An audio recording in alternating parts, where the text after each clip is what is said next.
Afternoon, everybody. Welcome to this session on maximizing and understanding data at the Data Echo Culture Symposium today, tomorrow, and the next day.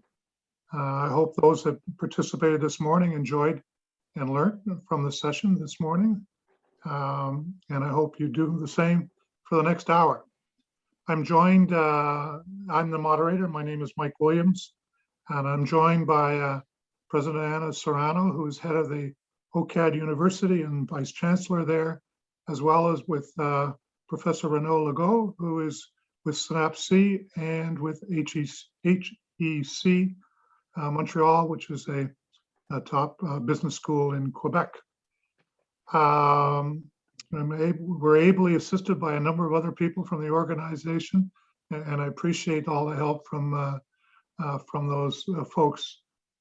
This is the first time I've actually moderated a panel that is simultaneously translated. So for those of you that are like me in unilingual English, if you go down to your bottom selection of options, you'll notice that more on the right-hand side, you can choose English or French, and that will give you what you need in the language that you're most comfortable in. Before I go any further, I'd like to acknowledge the fact that somewhere we're sitting in the land of some critical folks, critical peoples for Canada, for the United States, and for many countries in the world. For instance, here in Toronto, we're home to many First Nations people, including the Haudenosaunee, the Mississaugas of the Credit, the Wendat peoples, the Huron-Wendat peoples, and the Anishinaabe. In Montreal, there are more different First Nations that are territorial, that are lands of the traditional territories of the Cree, the Micmac, the Naskapi, the Algonquin, the Montagnais, the Abenaki, the Mohawk, the Kitamagog, the Huron, the Maliseet, and Montreal and Toronto are home to many First Nations peoples, Inuit, and Métis.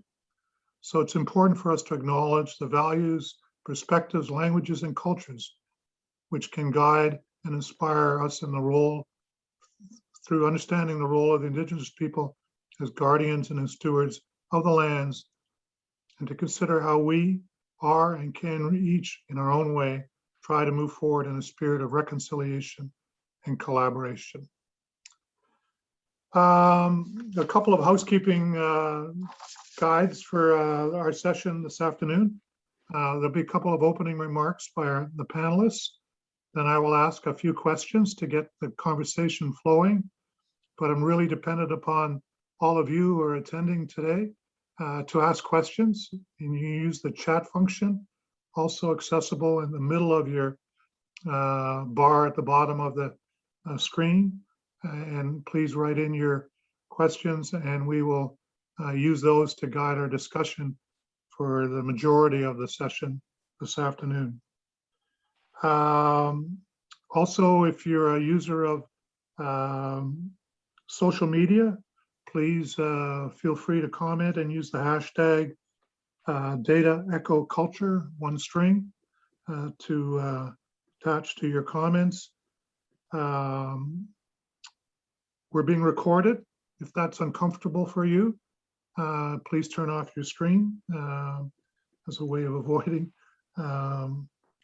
that if you wish.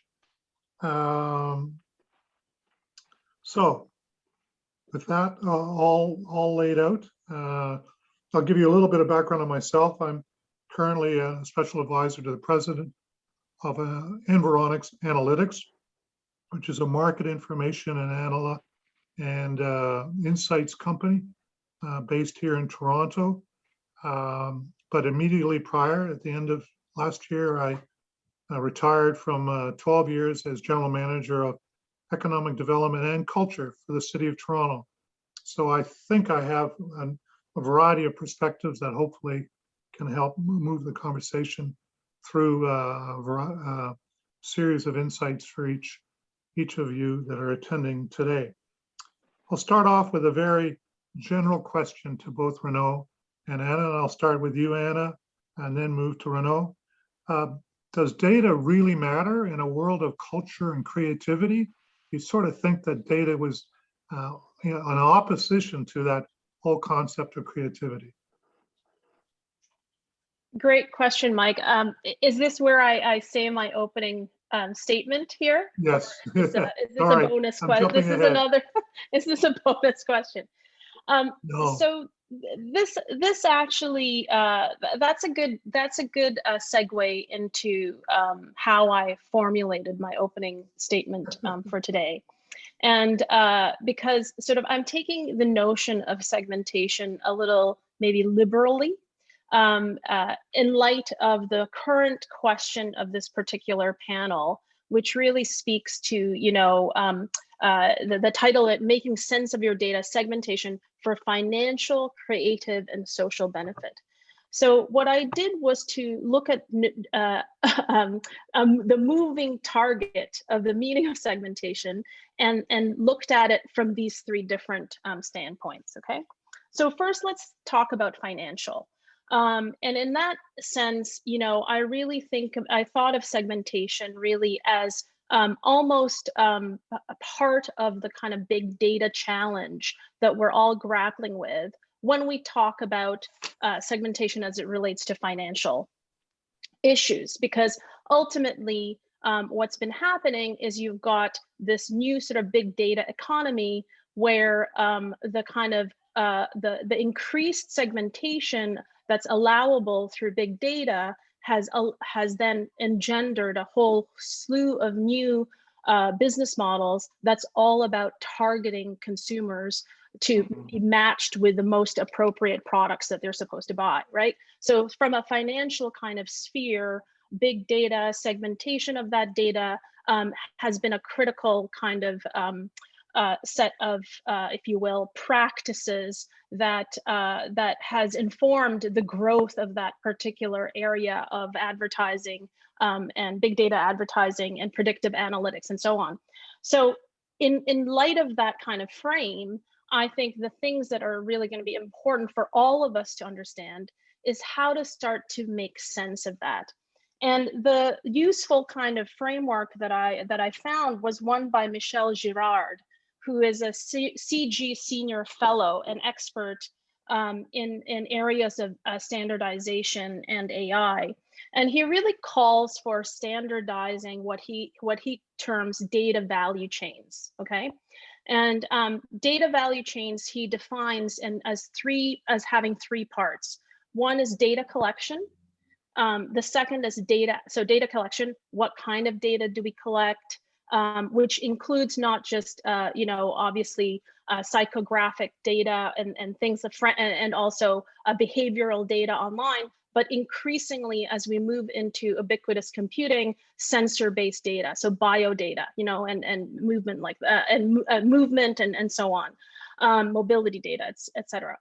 The second part of the value chain is data access. So once you collect all of this data through these a variety of technologies, social platforms and IoT technologies, who has access to it? How do you share it? How do you move it around? And then the third part of the value chain is data analytics. So what happens to this data? How does it get processed? How does it inform algorithmic design and so on? And his real kind of rallying cry is we need standardization across each parts of this data value chain in order for us to really move forward in terms of not just making use of big data, but making use of big data in a just way, right? And his notions of standardization are typical of sort of how you manage industries. And so I would add that beyond standardization, we need ethical constructs associated with standardization across these three data value chains. So that's one kind of commentary around segmentation as it relates to financial, et cetera. The second piece that I want to talk about is, well, how does segmentation relate to notions of social benefit, right? And so in the case of social benefit, this really starts to be a little bit different, which is, for all of us right now in the cultural sphere, part of social benefit is really being able to paint a true picture about who we are to our funders, our donors, our stakeholders, and so on. And who we are, meaning what kind of organizations we run, is very much about who is in our organizations too. So how diverse are we? How much parity there is in gender in our organizations, and this speaks to like who's on your board, who are your employees, what audiences you serve, and so on.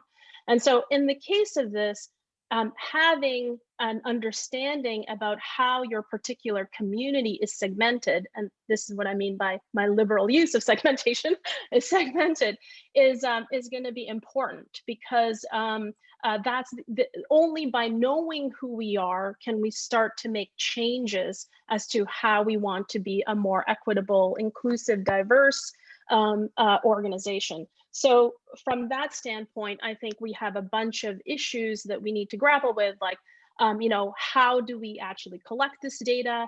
Is it appropriate to collect data?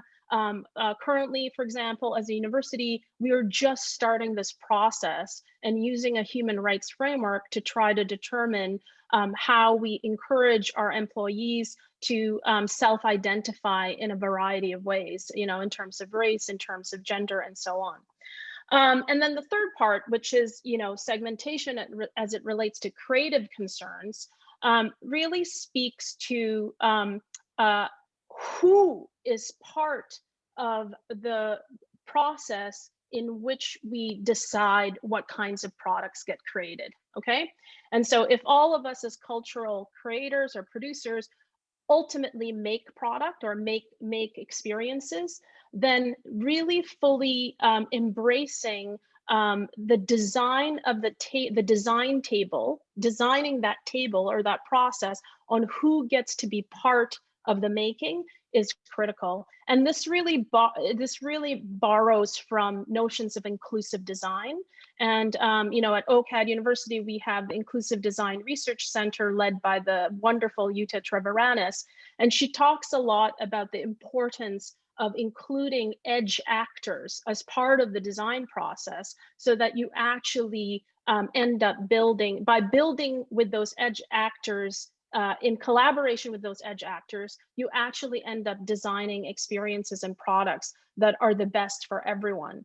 And so this is really looking at segmentation from the point of view of a philosophy that suggests there's no way you can make world-class products if you don't have the participation of the most diversity of points of view designing those products. So that's my sort of 3 salvos there.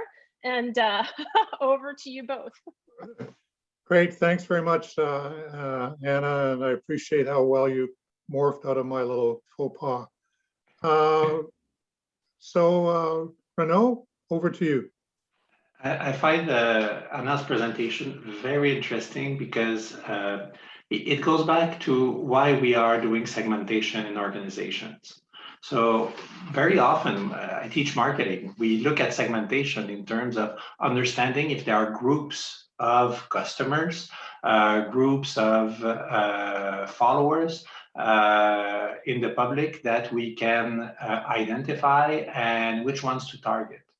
And very often, we just look at it from a financial perspective. And this is one of the big biases of how we do segmentation.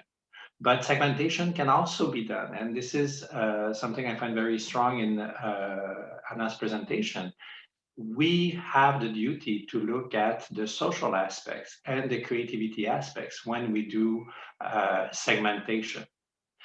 Segmentation is just a technical tool. Now we have to go back and see what is our objective, what is the mission of our organization. All of this calls for data governance. It calls for having principles where we're not only thinking about the efficiency, the aspect of economic value and the financial aspect of segmentation, but also issues of responsibility and of accountability.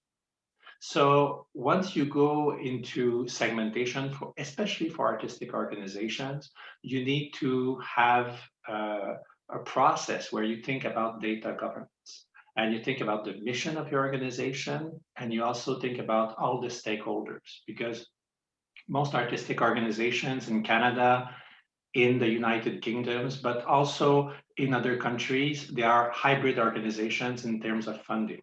There is state funding, and we have a duty to have, yes, an artistic mission, but also a financial, social one.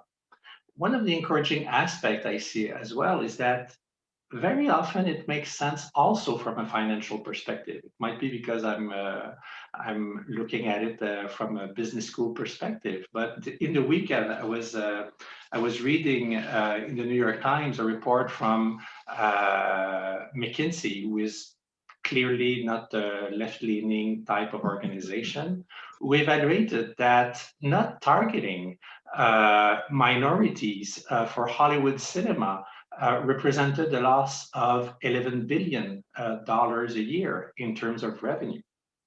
And that having a better representation at every step of the management of the value chain in cinema and on screen and behind the screen could represent also a financial aspect.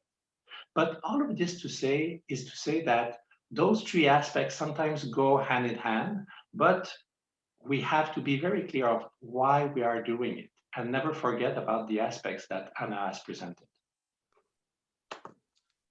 Thanks, Renaud. I mean, both of you raise a critical aspect of ensuring that segmentation doesn't drive us away from the picture as a whole.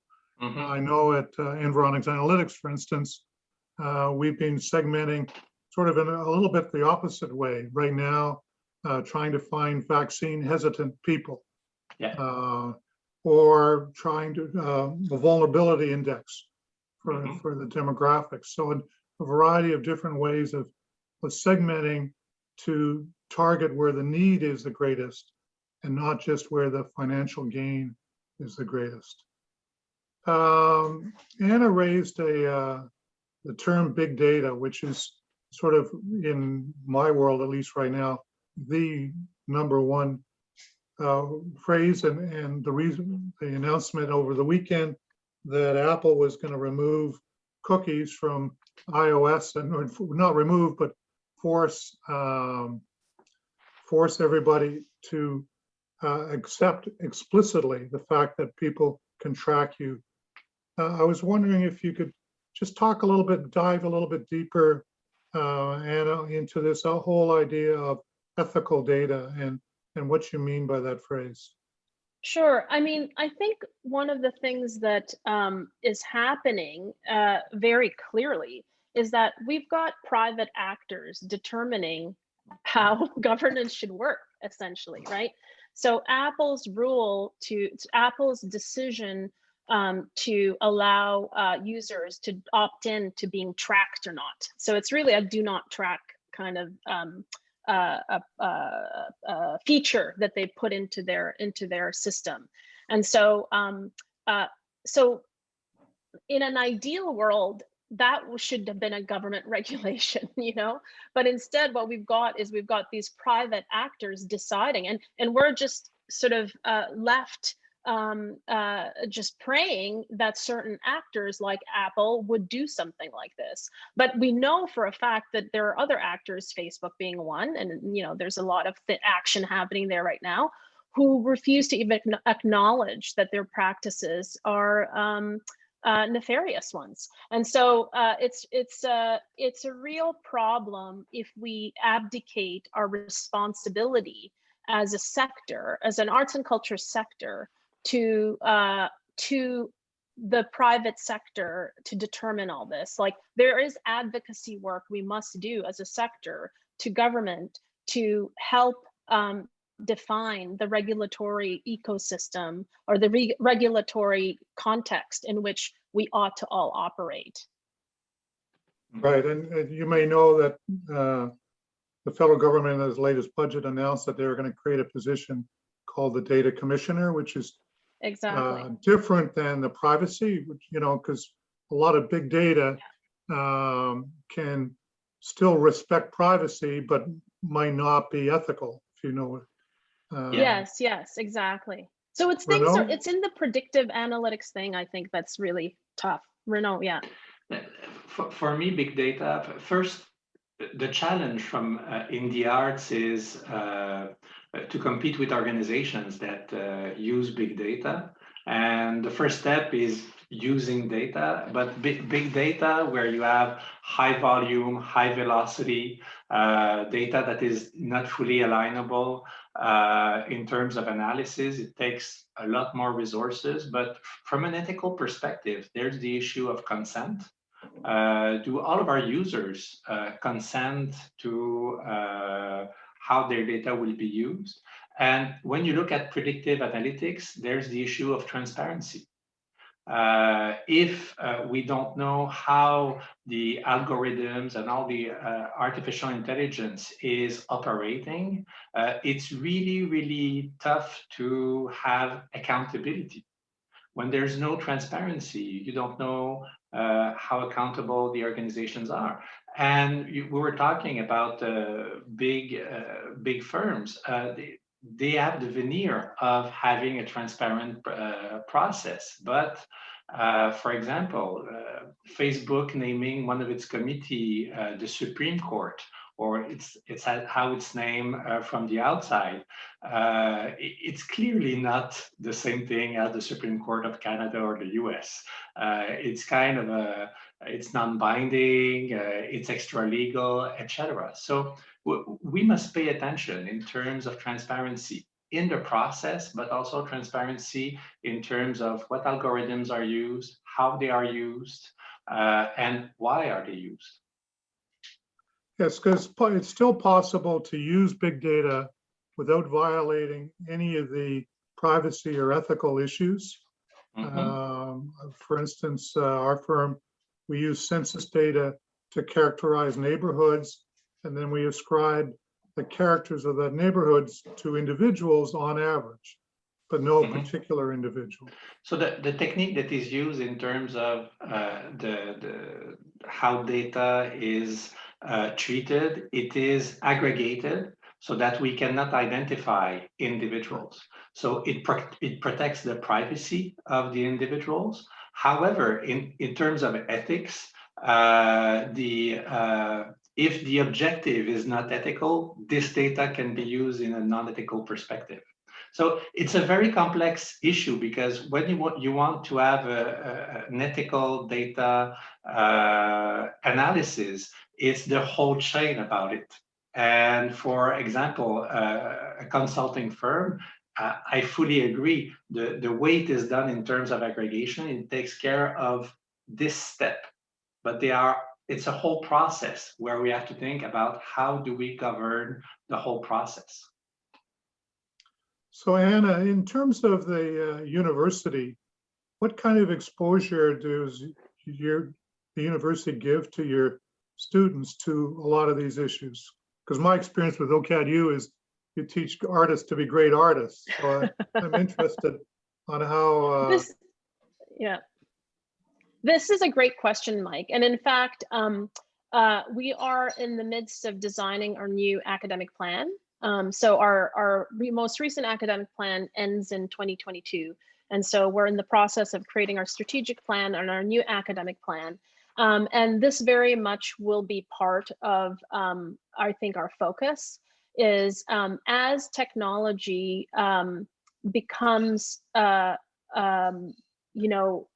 core, well, as we understand that we're now living in a digital economy, and we can't escape these tools that make up what a digital economy is, it becomes critical for us to have a much more intentional and critical and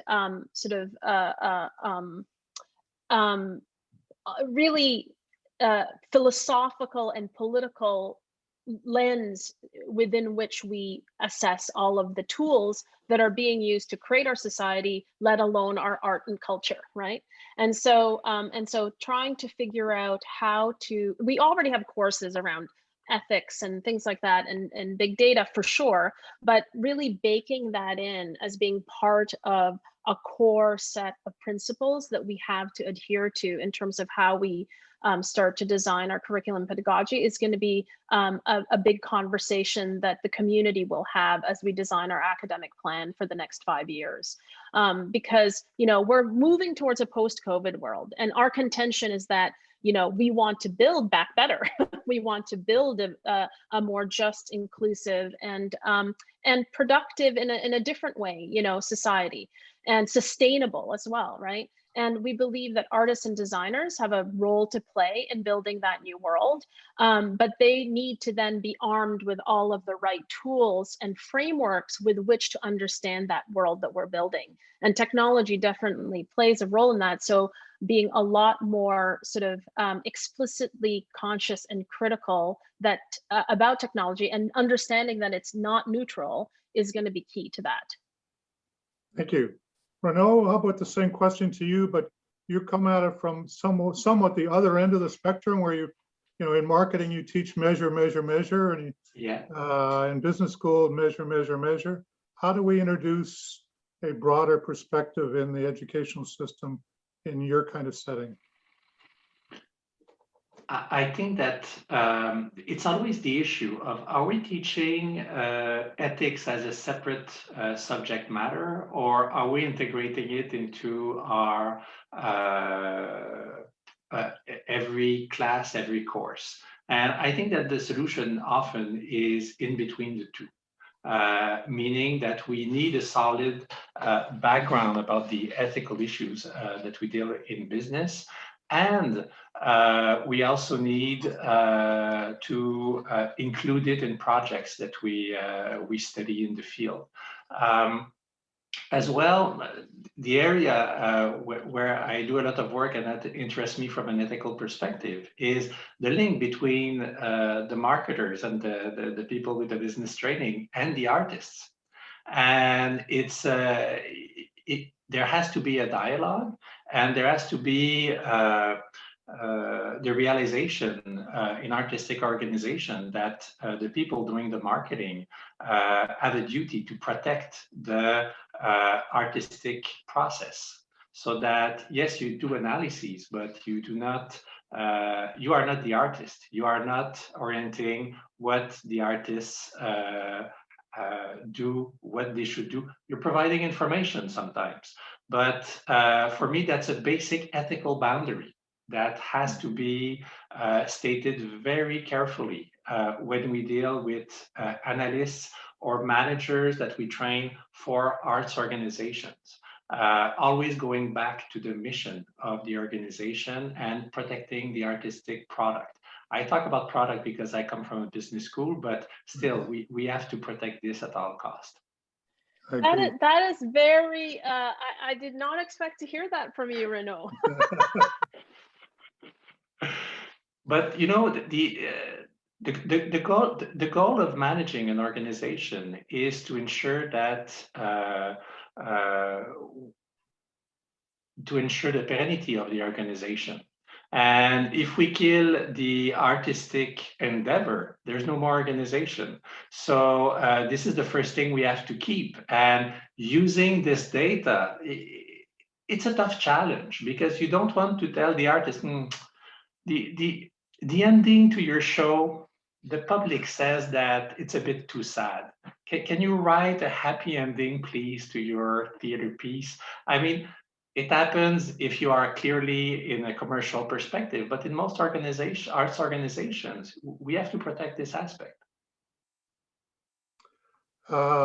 Just a quick note to everybody that's attending that the chat line is open for questions. We do have one question from Caitlin about data and the management of data. And the issue here is you may give permission today, but then the data is stored and you may not want to give permission later.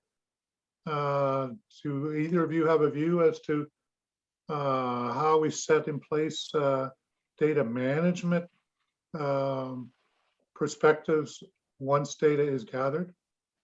Well, this is where like the regulatory bodies really sort of as people running or cultural organizations, we have to always be on top of what's going on regulatory wise, right? Because the GDPR, for example, demands that if someone says, I don't want you to keep my data anymore, you have to be able to do something about that, right? And so so Do you want to these just describe, sorry, Anna, can you Sure. just tell people a little bit about the GDPR? Oh, that people sure. know? It's the General Data Protection Regulation. Is that correct, Renaud? I think so. Close. Yes. From Europe. It's from In Europe. Europe, and it's in Europe. It's an EU's GDPR, and you know, Google has paid hundreds of millions of dollars as a result of this, as have other platforms. I think Canada is looking at it quite closely, but we're not quite there yet. Although, you know, there's lots of movement there.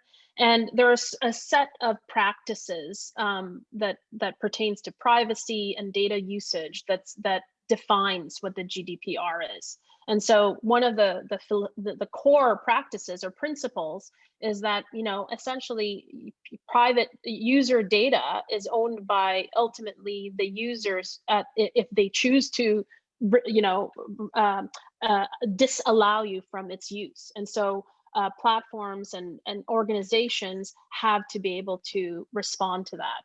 And so there's a bunch of organizational resourcing sort of strategies, or you need to, in your strategic plans for as cultural organizations, we need to start imagining that the management of our data is going to require our ability to adhere to a lot of these regulations, and then we need to resource it appropriately. Mm-hmm. Renaud, you probably have more to add up to. I fully agree. In terms of, we're talking about consent, and one of in Caitlin's comment, one of the important things is that when you give your consent, it is a consent that is given now. And if you want to go back and say, I don't consent anymore, you have to be able to be taken out of a data set. So you do, this is what we were talking when we were talking also about transparency. Organizations have to be accountable, and we have to be able to track back our presence in the organizations. And one of the issues is that we've collected a lot of data, and we've been very, as a society, very vague about what would be the uses, for how long it would be collected, and etc. So we do need to pay more attention on how we give consent.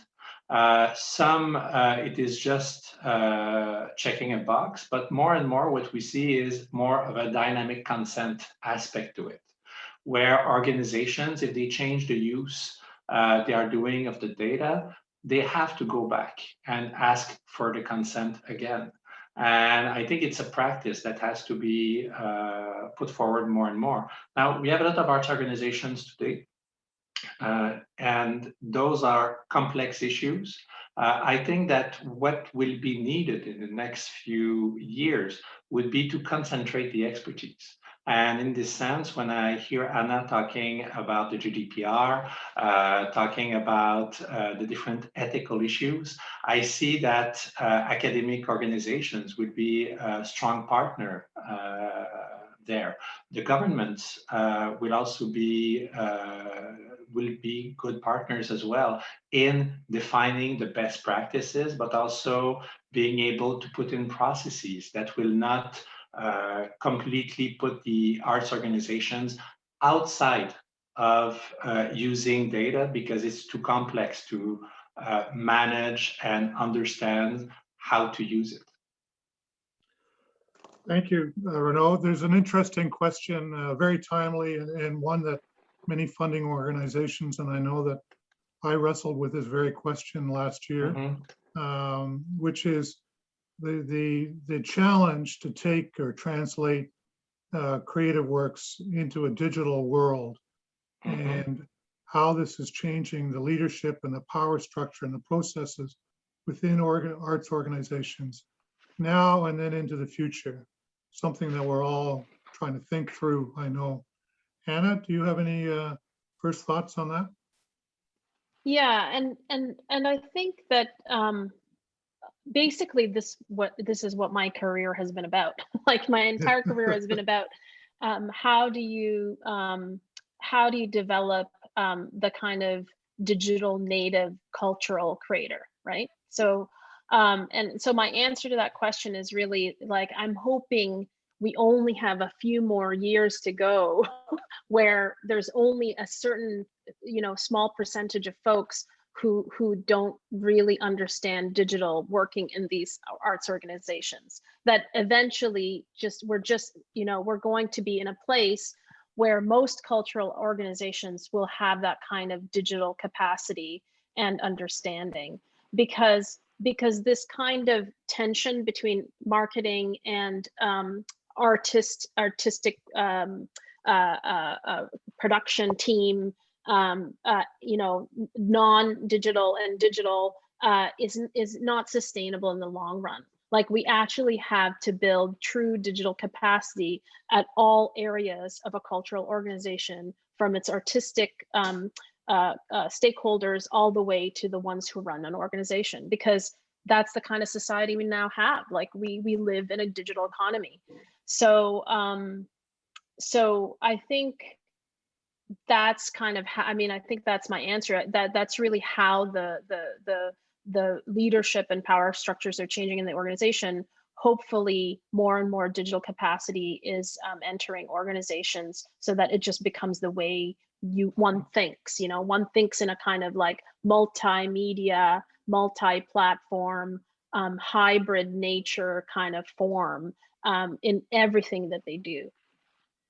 I know, before I ask you, Renaud, I know one little story. One of the programs that both the province and the federal government adopted, that was started in Toronto, was a thing called Digital Main Street, which was to go to all the small businesses on main streets and get them up into a digital world. And so we launched that thinking we were basically launching it to help retailers, small community retailers, reach their community who couldn't even come into the store anymore. But what we found was, in addition to that, there was a whole other group of people that were cultural organizations and institutions, smaller ones, that had no way of putting their collection up on up so that people could digitally look at their collection or digitally communicate with people. So there was as many people in the cultural world that applied for the program as there were small retailers on Main Street. But Renaud, what's your experience in HAC and Synapse? From my experience, and as you were saying, Mike, marketers are really good at measuring stuff and at working on the tactical aspects on how to reach a public. However, the artists are the thinker, are the ones that arrive with very novel ways of presenting art on new media. So very often, given that the marketers respect the artistic product, I would say to the artists that talk to your marketers. They're nice persons, most of them, and they will give you good information about what is the lay of the land in terms of the technical possibilities and where the public is at. But clearly, if you're asking marketers to have creative solutions, very often you will be disappointed. So for me, there needs to be this type of dialogue, and it's really tough right now because we're working in a state of emergency, and as Lauren has underlined, there's a power imbalance in those times that is difficult to manage. But for marketers, I would say, to the artists, talk to your marketers. For the marketers, I would say that you have to have confidence in the creativity of the artists. Given the right information, they will find a way to their public. They will. This is what they do. This is how they work. At least that's the way I see it. They tinker with the medium they're working with. Thank you. A question popped up and then disappeared, but sort of back to the previous conversation, which was around consent and having true control of our own information. I'll start Yes, with I think it was Frédéric Julien who was asking, how far are we in Canada from implementing self-sovereign identity? Yes. Or any other means of giving control and authority over their personal information.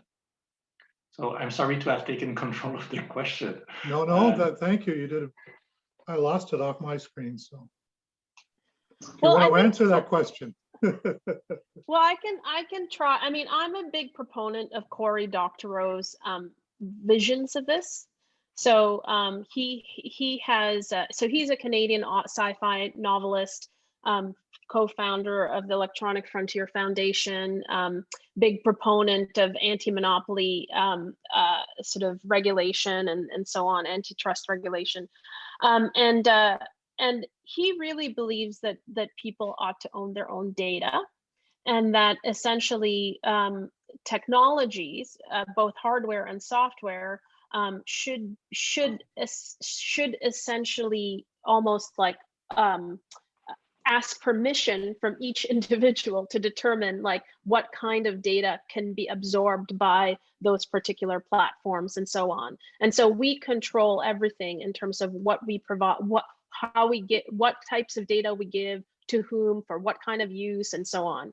And that the interoperability is really controlled by us in a way, you know. So I'm a big proponent of that. The big issue is how that works in terms of health data, for example, right? So but that's where it gets really, really tricky, because as you can see during pandemic times, you know, there's a lot that we should like in fact, a lot of the contact tracing issues that we've run into in Canada is unlike other jurisdictions like Singapore or Korea or those kinds of places, has to do with our skittishness and culture as it relates to centralized data repositories and use. So so it's kind of, I don't know yet what I think. Like I'm kind of always back and forth.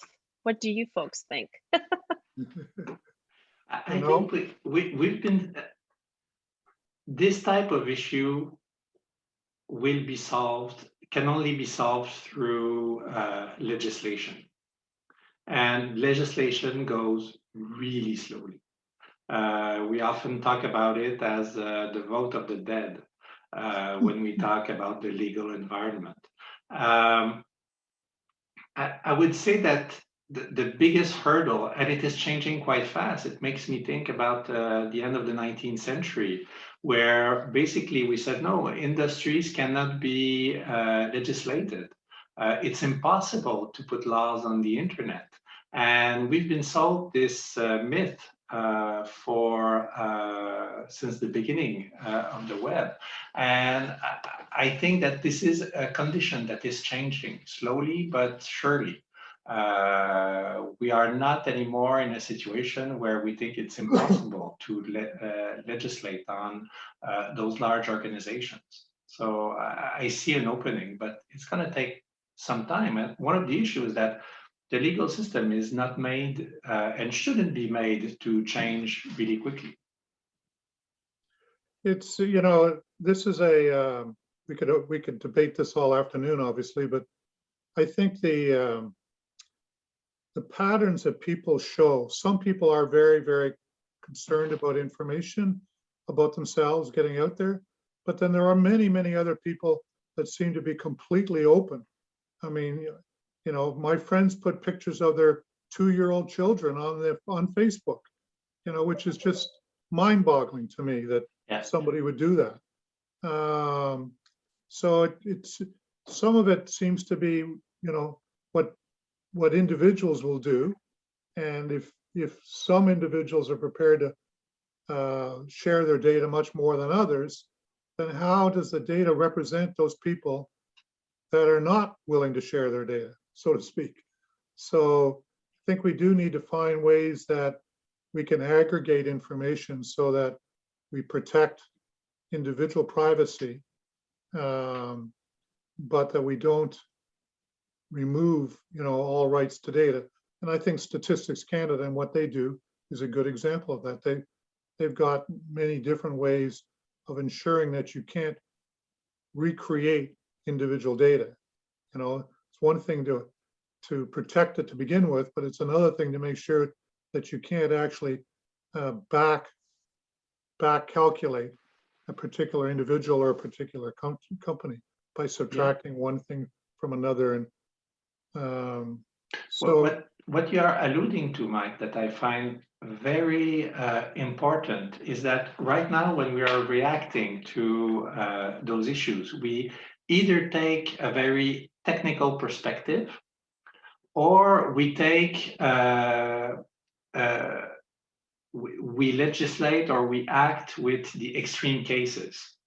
And then we pedal our way back and find a solution, a technical solution.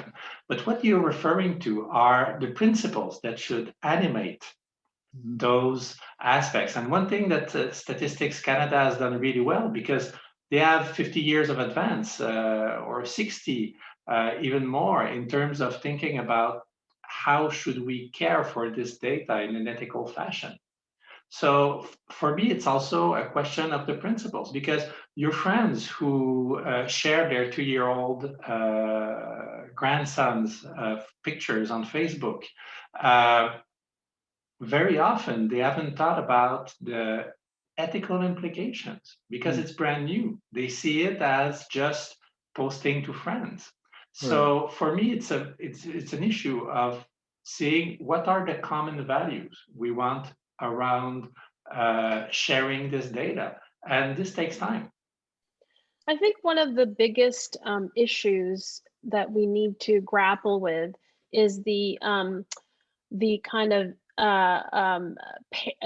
the mating of ethics with privacy, because they're two different things. And when people think ethical data, they mean, oh, it's about privacy.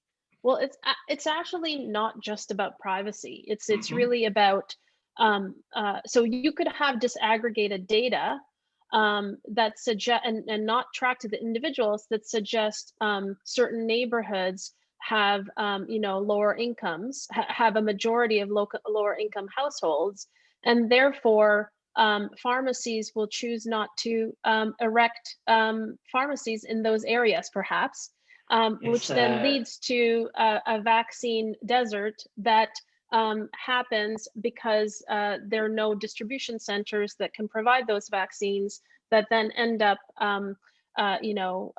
affecting the whole city, because that's where the dominant virus might live, for example. So not to suggest that this was done by pharmacies. This is just an example. So that's really the hard part, is how such even disaggregated data gets used to create policies that, depending on where your political stripe lies, are either intentionally or unintentionally creating larger scale consequences that we don't even realize. The example you're referring to historically is referred as redlining in terms of habitations in the US.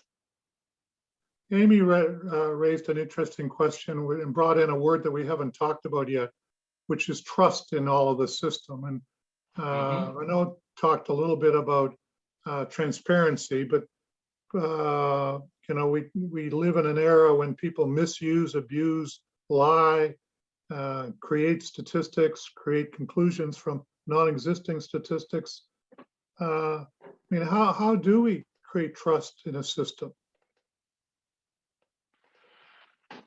Well, trust is absolutely essential in terms of building the legitimacy of our organizations and of our governments as well. I fully agree. to build this trust, we have to have not only transparency, but to have processes.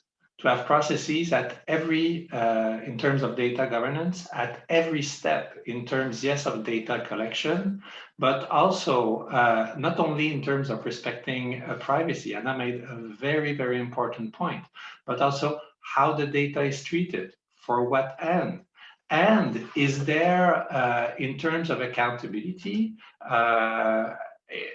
can we audit the process in which the data is being treated? Because if we cannot audit it, a client or a person attending a concert cannot ask to have their data removed. So for me, it's thinking about the whole life cycle of the data and finding a way to being able to intervene at each step with the appropriate process and questions. Hannah, did you have anything to add to that? No, that's great. What other challenges do you see? And this is just sort of a last wrap-up question. We're ending in a few minutes. So sort of distilling everything we've talked about and everything you know, what do you see as the next 2 or 3 challenges coming at us in this whole world of use of data for good and trying to make sure it is for good? I'll start with you, Renaud. Well, what encourages me a lot from what I see in the artistic field is that the professional managers of arts organizations have developed a culture about data that has evolved quite fast in Quebec and Canada in the past few years. So this is very encouraging. The level of the questions and the level of the discussions we're having today would not have been possible just a few years back.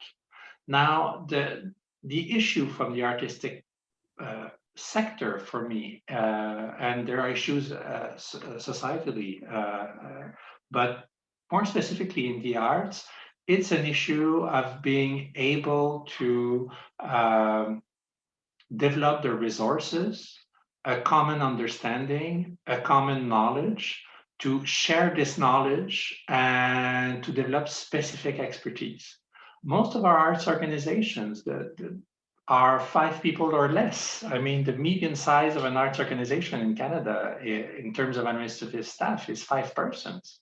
So if we do not find ways to concentrate expertise and develop it so that there's a common understanding within the arts sector, but we also have experts, be it consultants, be it organizations that specialize in it, or be it academic organizations that share their knowledge and develop an expertise in this, we will have difficulties, because even private firms have difficulty finding the right expertise to do that and doing it in an appropriate way in terms of governance.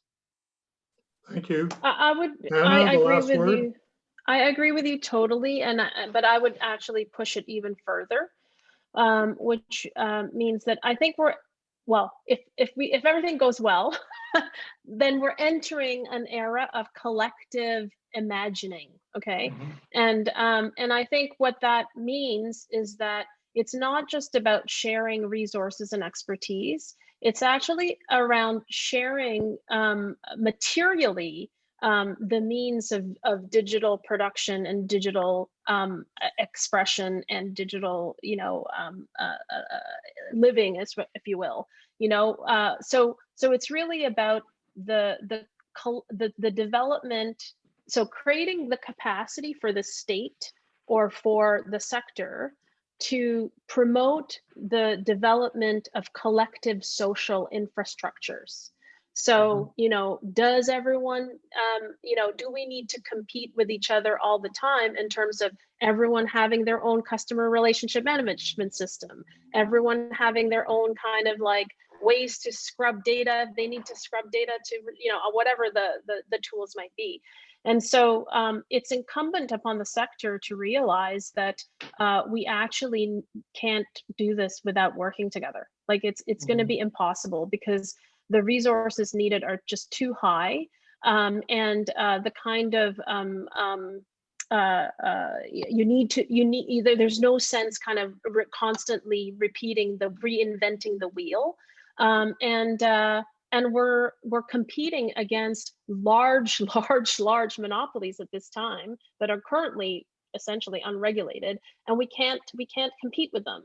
So we need to figure out how to work together to make demands of those types of technology firms, and or create infrastructures through collective infrastructures that we can actually afford, because now we can do so together.